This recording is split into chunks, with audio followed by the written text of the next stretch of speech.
Holman Christian Standard Bible, Daniel chapter 6. Darius decided to appoint 120 satraps over the kingdom, stationed throughout the realm, and over them 3 administrators, including Daniel.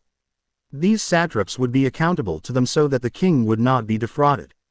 Daniel distinguished himself above the administrators and satraps because he had an extraordinary spirit, so the king planned to set him over the whole realm.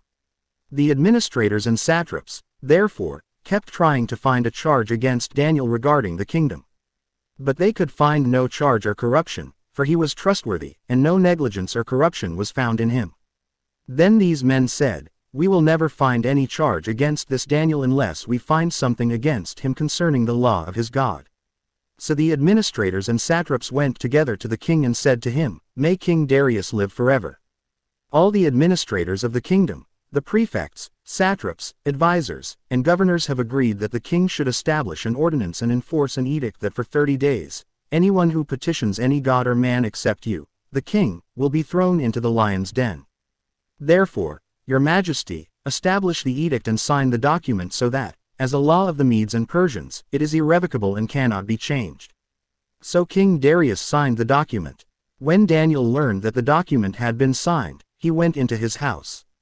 The windows in its upper room opened toward Jerusalem, and 3 times a day he got down on his knees, prayed, and gave thanks to his God, just as he had done before.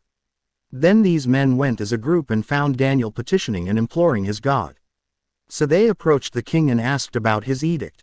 "Didn't you sign an edict that for 30 days any man who petitions any god or man except you, the king, will be thrown into the lion's den?"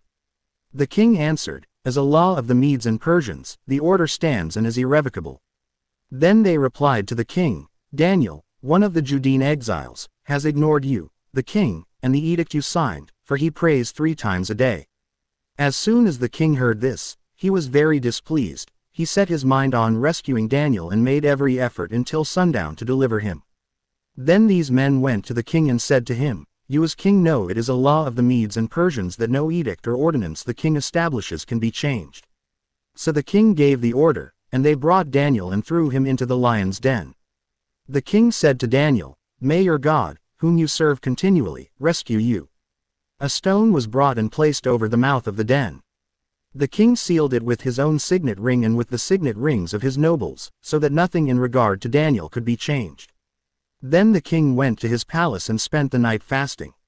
No diversions were brought to him, and he could not sleep. At the first light of dawn the king got up and hurried to the lion's den. When he reached the den, he cried out in anguish to Daniel. "Daniel, servant of the living God," the king said, "has your God whom you serve continually been able to rescue you from the lions?" Then Daniel spoke with the king, "May the king live forever. My God sent his angel and shut the lions' mouths. They haven't hurt me, for I was found innocent before him. Also, I have not committed a crime against you my king." The king was overjoyed and gave orders to take Daniel out of the den.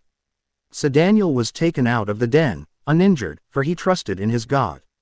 The king then gave the command, and those men who had maliciously accused Daniel were brought and thrown into the lion's den, they, their children, and their wives. They had not reached the bottom of the den before the lions overpowered them and crushed all their bones. Then King Darius wrote to those of every people, nation, and language who live in all the earth, "May your prosperity abound.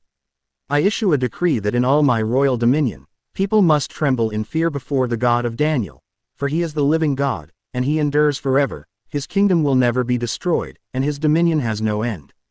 He rescues and delivers. He performs signs and wonders in the heavens and on the earth, for he has rescued Daniel from the power of the lions." So Daniel prospered during the reign of Darius and the reign of Cyrus the Persian.